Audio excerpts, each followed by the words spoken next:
हल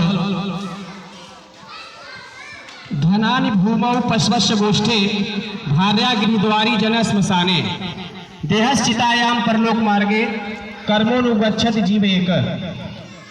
आप अपने भले ही कार्य में व्यस्त हैं, अपनी माया में व्यस्त हैं, लेकिन हम आपको बता दें कि एक दिन ऐसा समय आएगा कि आपका सारा धन संपत्ति इस भूमि पर ही रह जाएगी और जो पशु पक्षियों में व्यस्त हैं वह गौशाले तक ही रह जाएंगे।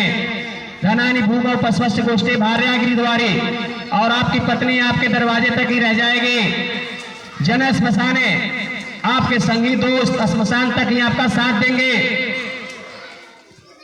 जन श्मशाने देहश्चितायाम, और आपकी ये जो शरीर जिस पर आपको घमंड है यह चिता तक ही आपका साथ देगी।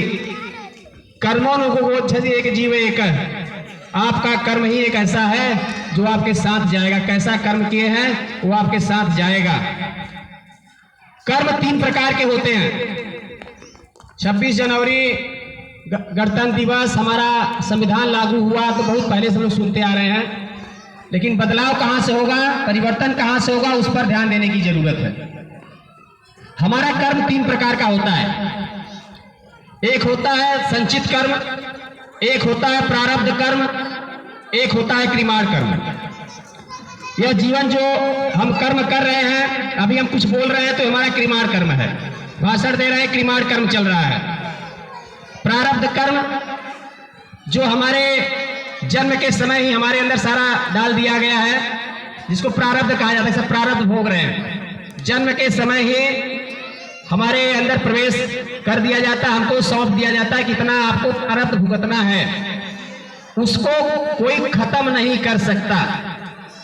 संचित कर्म जो बचा हुआ है, जैसे आपने पुण्य और पाप किया, 100 किलो का पुण्य और पाप दोनों मिला के किया है, अब 100 किलो में आपको जो है कुछ प्रारब्ध में करके आपको जन्म दे दिया जाता है।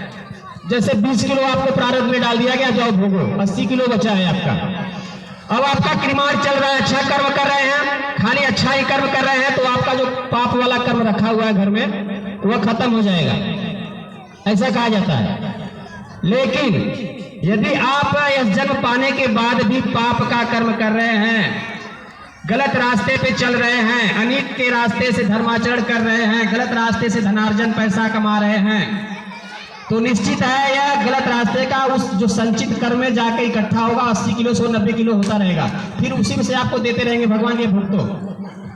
भगवान किसी को दुख नहीं देते, कोई न काहू को सुख दुख कर दाता, और निज कृत कर्म भोग सब दाता।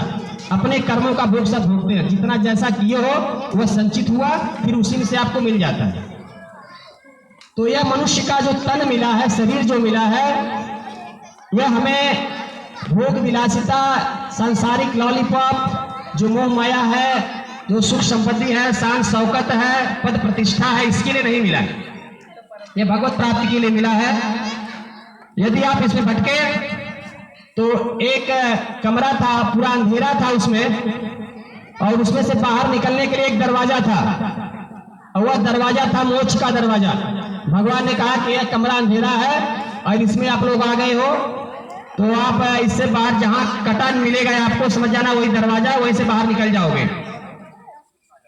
अब एक व्यक्ति था, उसको कमरे में बंद कर दिए और दरवाजा खोल दिया गया, कहा गया कि इसमें से अब तुम बाहर निकल जाओ, मोक्ष का दरवाजा है।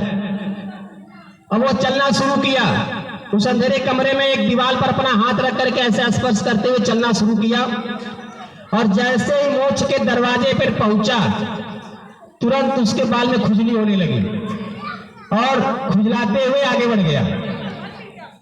मतलब जैसे वो दरवाजे के पास पहुंचा, तेरे खुजलाना शुरू कर दिया और तब तक दरवाजा पार कर गया। उसी प्रकार से फिर आया, फिर जब दरवाजे पहुंचा फिर खुजली, उसी भ्रम में पढ़ते हुए वो रह गया, अगर उस कमरे को उससे बाहर निकल नहीं पाया।